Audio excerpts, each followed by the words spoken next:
ang hinahanap ng pag-ibig o love sa covenant. At ang Bible Testament natin ay mula sa Jeremiah chapter 51 verse 3. Yan sabi sa ating scripture, the Lord hath appeared of old unto me, saying, I have loved thee with an everlasting love. Therefore, with loving kindness have I drawn thee. Pakalinaw sana at mga itong nasa mundong ito, kung saan ang pag-ibig ay madalas nababase lamang sa feeling sa attraction o sa commitment. Ang love ng Diyos ay iba. It's not temporary. It's not flaky. It's not based on mood. Ang love ng Panginoon ay covenantal. Ang covenant love ay isang uri ng pag-ibig, hindi lang basta nararamdaman. Ito ay isang pangako.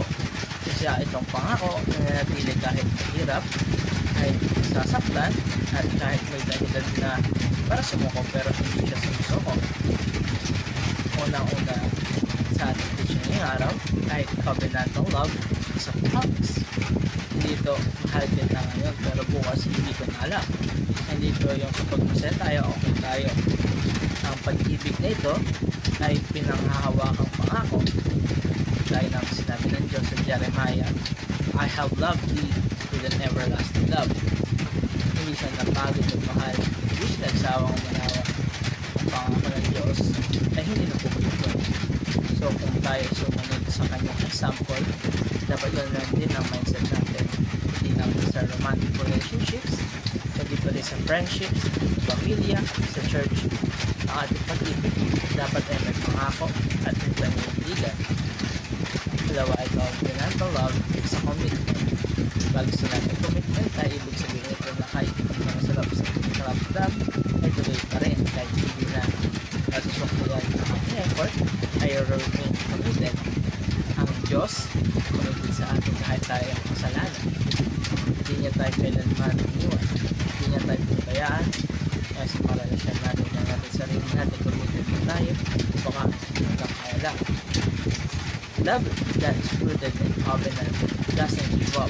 Hindi ito susunod at hindi ito pang good vibes lamang. It stays, fights, and remains faithful.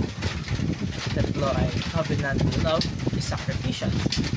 Ang tunay na pag-ibig, nagbibigay, hindi selfish, hindi talaga lang palagi ng anong ang kuha ko, kundi anong may bibigay ko. Ganyan ang ginawa ng Diyos sa atin. Binigay niya ang sarili niya sa atin for a price. Hindi niya tayo mahalin kahit alam niyang masasaktan siya at kahit alam niyang hindi lahat ng magre-respond sa pagmamahal niya. Wala. Handa na ba tayo magsakripisyo para sa taong mahal natin? O gusto lang natin yung love na convenient, comfortable at inseparable? Mga kapatid, paano naman natin tumapay sa ating buhay? Ngayon, I be a promise maker. Kung sinabi tayo ng for you, then be there. Kung nangako tamang magpatuloy, then huwag tayo sumuko. Let your love be grounded in integrity, just like the God's love. Second is be a committed lover. Hindi lang sa romantic love, hindi sa lahat ng aspekto ng pagmamahal. Committed pa tayo sa ating family, sa ating friends, sa ating ministry, at sa relationship natin with God. Commitment means consistency even when it's not this way. At ito ang tatapos sa aking daily devotion. Maraming salamat sa panonood.